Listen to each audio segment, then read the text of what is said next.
Hello. Okay, so let's try this again. If you just joined us, so you haven't missed much. What I was saying before, just mentioned that pool sessions are opening up again. So the Hove session in Alfred Pool is running every Tuesday night.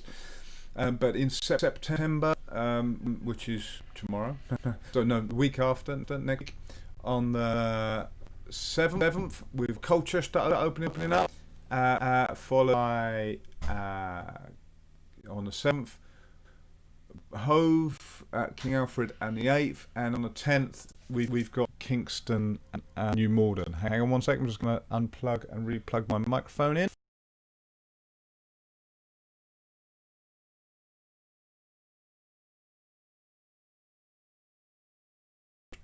Okay, hopefully, maybe that got rid of the echo. I don't know. Sorry about that. Having to jump chats, etc. But yeah.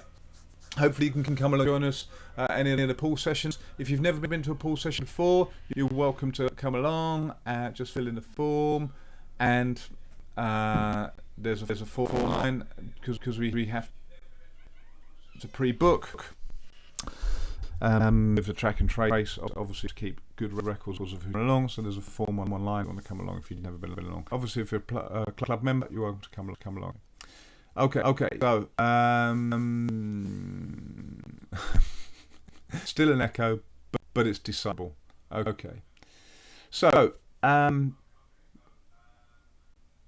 can hear myself. Kiri's listening in the other room, and I can hear it starting. Doesn't matter. I'll go. Okay, so Julian has a question, who's just asked a question. I started answering it. He said, given that time and distance are not best motivators, what's the best way to measure progress?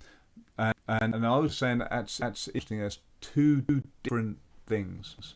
So he's right, obviously, that time and distance are not best motivators, but motivation is slightly different for measuring progress. So I'll cover them both separately.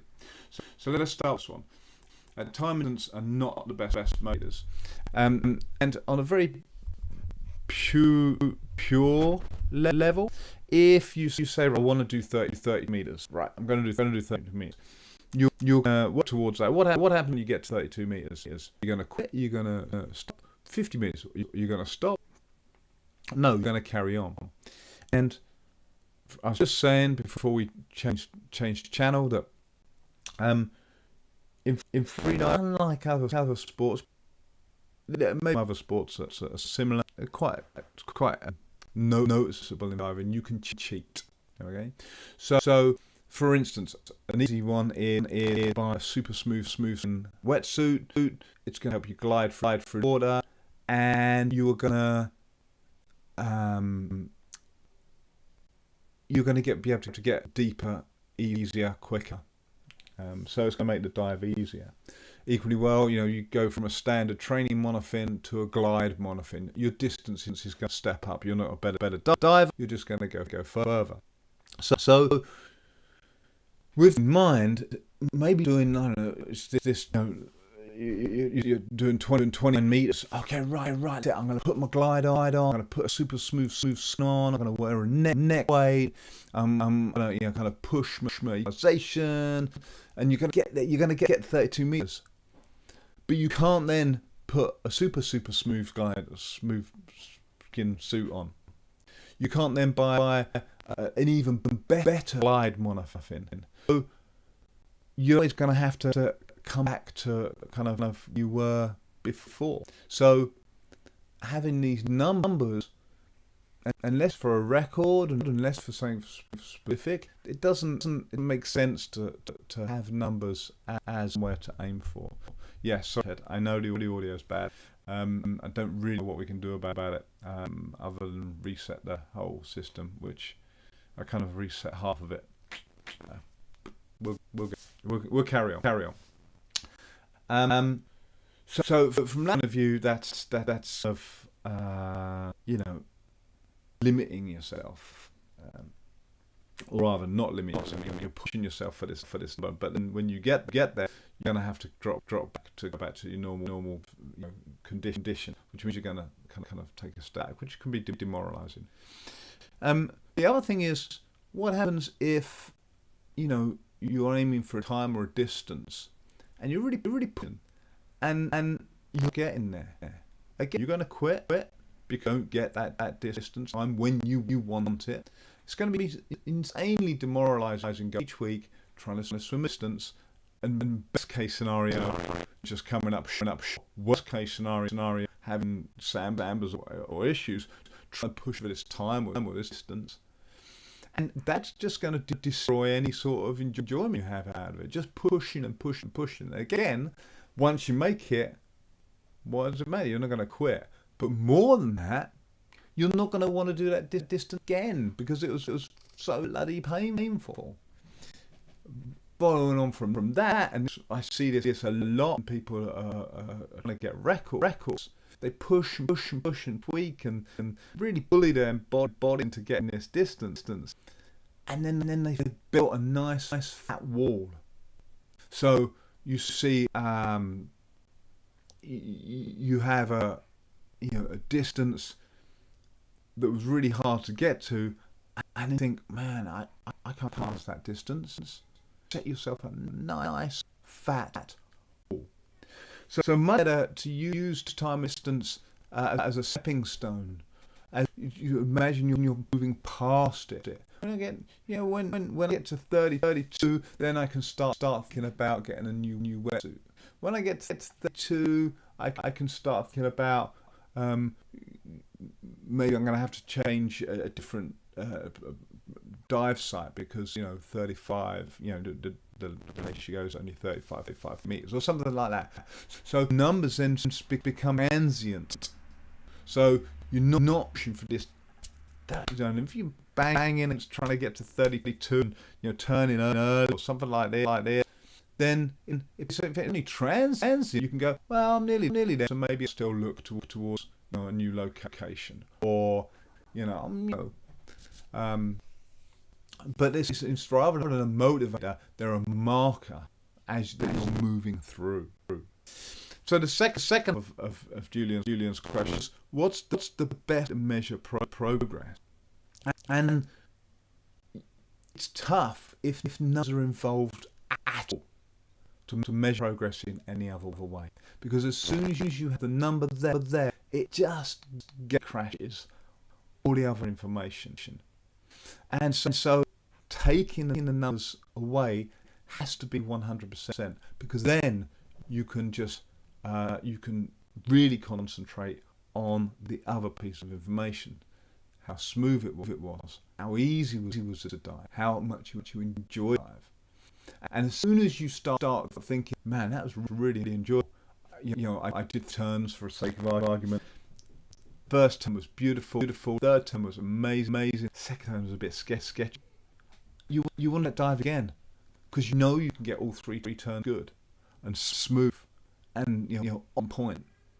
So you're looking at the quality of the dive. And of course, if you are a deep diver and you can dive deep, you're not going to be satisfied doing a 3 meter dive perfectly.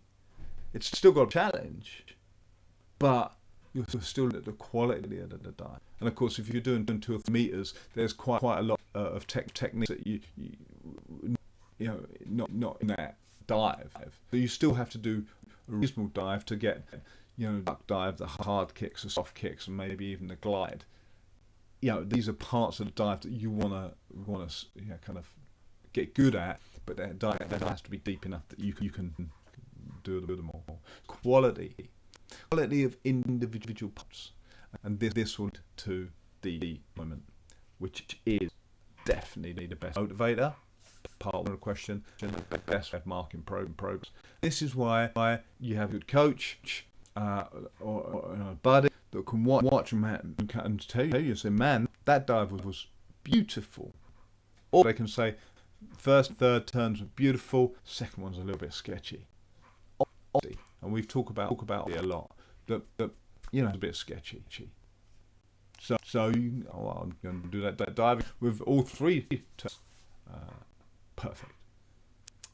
Okay, so that was Julian's question. So on that one before change. So Alethea says, despite consistent training, is it normal to feel like progress stalls? Absolutely yes, 100%, 100%. Now, I'm guessing you're asking that from a personal point of view now. I mean, if you like really kind of obvious, it's going to be a stall because of the broken training that we've had 2020. But more than that is we haven't had those opportunities to have dives to look forward to, which is the best motivator. So going back to Julian's question, the best motivator is the enjoyment and these dives you want to get to. So you're training everybody. I mean, particularly Alethea has been trained hard and really good training program over down, but realistically without an e-trip to look forward to, without Iceland or Greek yacht trip to look forward to, progress is going to stall. You're going to be thinking, well, because there's no direction for it. I say this to so many people as a coach, that training for sake is never going to last. And this was proved out hundreds of times, thousands of times over lockdown. First few weeks of lockdown, people are running, doing their gym work, they're doing home gyms, and then it just slowly dies off. And this is the same with training for free diving. Without a kind of a dive to look forward to, motivation's going to drop. But that's at the moment. But normally as well, when you've got a good training program, a lot of access to pools and some access to training, it's progress will stall. It will stall. You've got to be ready for that, because there's several reasons for this. That possibly the first one will be that you've got to get 10 things right, and you've been working through. Especially when you're starting out, you're going to be ticking those things off. You're going to be getting right, and you're going to progress is gone, and then you get to a C1. Now sometimes that sticky out, the 10 things you've got to get right. The sticky one you can't practice in the pool maybe, or in the situation you are hard to get the condition to practice that one thing. So it's going to stop on that one. It might, and this is usually the reason, is one that you don't enjoy doing, so you put it to the back of the training queue. Okay? But equally well, and this could be the situation, and I think probably this is going to be the situation with Alethea. You work on the first few, and you get in the first few of the 10 points you've got to get right. You're working, they're going well, they're going well, and then you've got to work on this one, but you've got to get something else in place before you can work on them. For instance, if you're working on a shallow end turn, okay, so standard pool, shallow end turn, usually you've got to swim 2 lengths to be able to practice a low end turn. Okay, so you've got to get the breath hold up, you've got to get technique up, you've got to get the time up before you can practice that second turn in the shallow end. Okay, so you may feel like the progress is kind of stalled.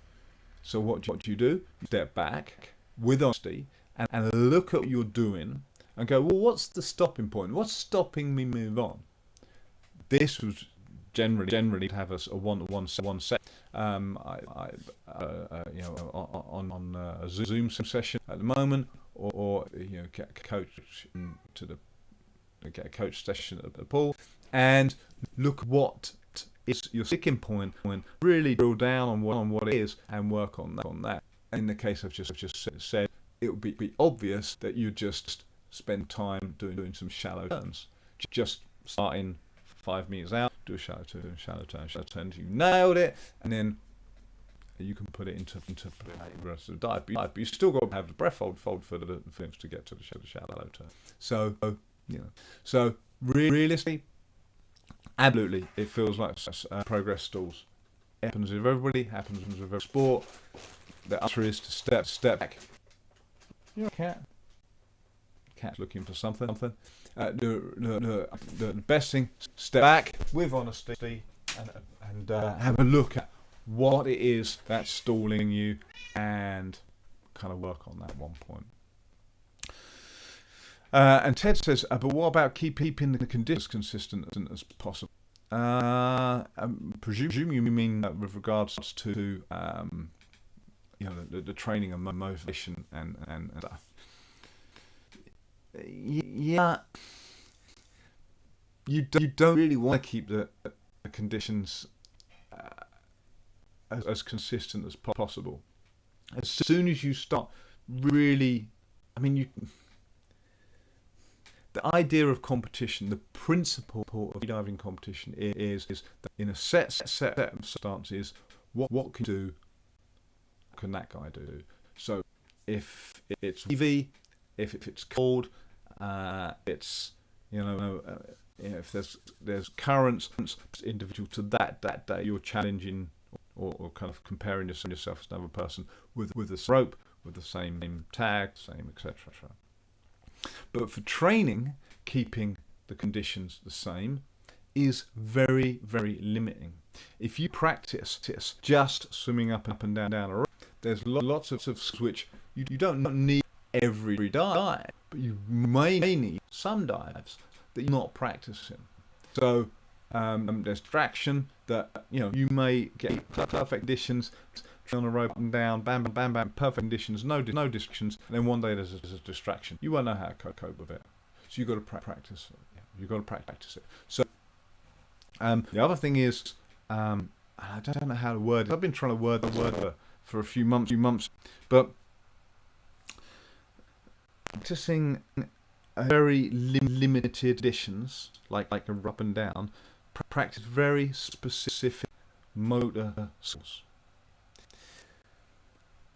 If you step outside that and practice other scenarios, conditions, you're going to train other muscles, which will help that dive that you may not be able to necessarily practice efficiently in that up and down movement. Okay. For instance, up and down a rope, there's not much perfect spinning.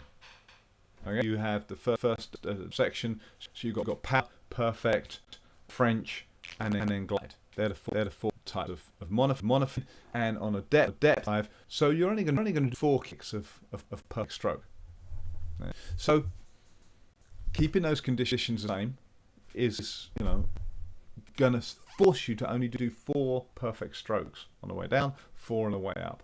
But if you go to a different scenario, in other words, you go to Yang session and no tanks, Yang session, sake of argument, you do 100 perfect strokes in one session, and this really gives you the ability to practice your perfect strokes and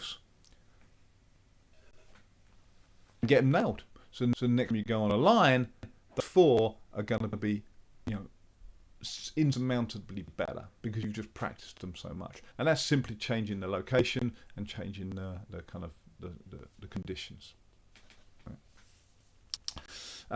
Julian, world freediving records increasing year after year. Do you think there's much left for improvement? That is the $150 question. So yes, I think there's a lot of room for improvement. I don't feel that most people are training efficiently towards the goal of, say, 150 meter constant weight dive. I really don't think there's any reason why to do 150 meters constant weight dive. Still people have stabilized head down without aquox or any sort of extra bit of it. We know that people have equalised. Loic was equalised head down to 107 meters. So equalisation's done. We know people come back from those sort of depth, 150 meters, because you've got the variable weight cord is deeper than that. So we know you can bend back. And breath hold, yeah, there's a little bit left in the breath hold. So it comes back to, really, we know all these things, efficiency, and it's going to be efficiency that wins the day. Getting yourself into the right speed, the right depth, the right timing, efficiently, not using the oxygen, is going to be the key to get from 30 to 150 meters. That's in the constant, for sake of argument. The same goes with fins, bi-fins, and free immersion. I reckon them left go. No fins, little bit different actually. I just threw it in there, but actually the efficiency that Will has got to do his 100 meters and his 101, 102, whatever he's done, is very, because he's in on the ideas that swimmers have been using for many years. So he's got that efficiency. But we know monofinning is more efficient, or should be a lot more efficient. It's definitely more hydrodynamic. So we've got a little bit to go on that. Free motion, there's not so much work being done on, because they haven't. There's no swimming discipline that we can draw on 50 years of information. So free, I think we've got left to go on. No limits. I told Herbert before he did his 256, whatever. I told him that the sled he had was not the one he should be doing it on. And we designed a sled that was easily capable of taking somebody to 300 meters, and had an automatic component to it. And so the no limit cords, I think, though, I put in the 214 that I was with Herbert on. And I say I refused to work with him on the any because sled was wrong. We have a sled that goes 100 meters, fully automated. So the next thing we really need to be looking at is oxygen toxicity. And I did put together a training program for 3 divers back in, I don't know, whenever it was, 2012, to work towards 3 meters. But it would an exercise filming them, so I do to then film them, see if any evidence of oxygen toxicity. 230, 240, every 10 meters. Big equalization we've sorted for those depths. And with the automated system that we designed, the speed was not an issue. We can get them down and up, well within bends. So we could time it so they wouldn't absorb much nitrogen. Next problem was oxygen toxicity. And realistically, to put a system in place, we'd need 3 divers just to get the information back about one diver doing a dive and then taking a week off, another and then another dive. Just have got the repeatability to get the information to see whether we could go to those to 300 meters. So put together Operation 300. And it didn't come off, else we wouldn't. But yeah, definitely think we can work towards the 100 meter free dive. Yeah. Okay.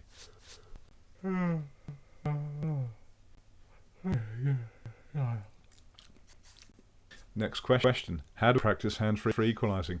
Subtle, Marcus. Very subtle. So, and I think that's the last question. Because we're out of time. That's it. So how do we practice free equalizing? Well, you got to think the what equalize. There's and by the way, no hands-free equalizer doesn't exist.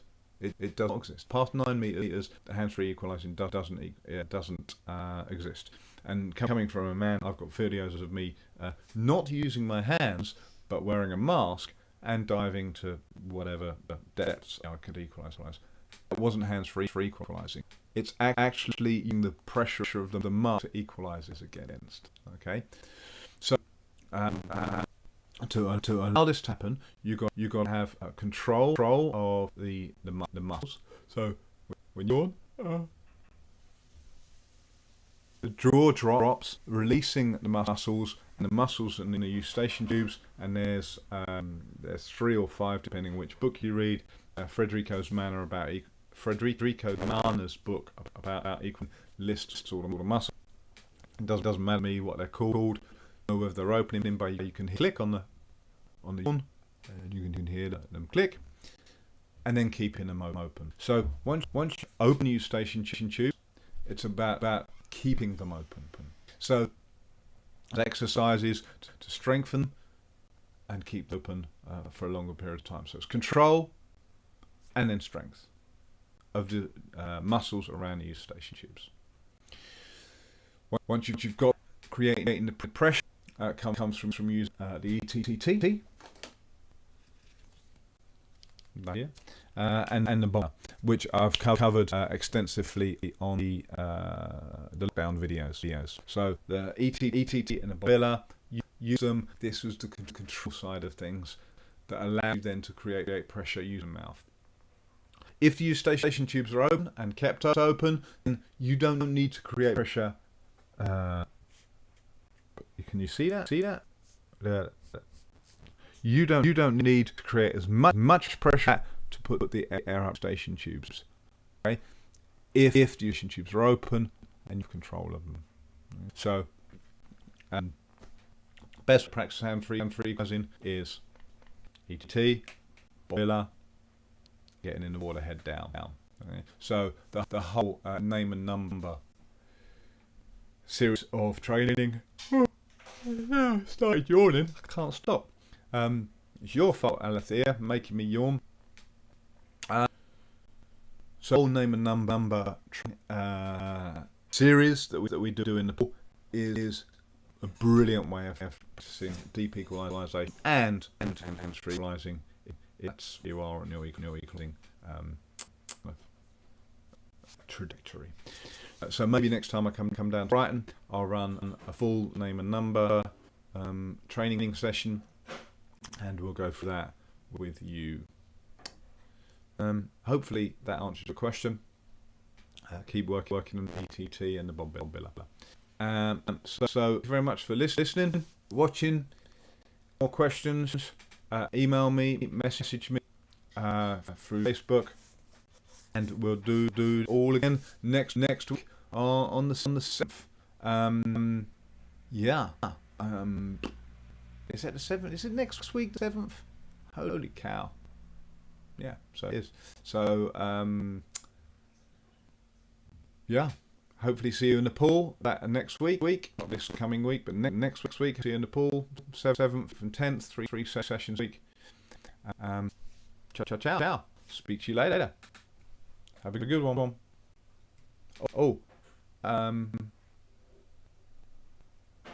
No, I've got no trips to advise. They're all fully booked. Speak to you later.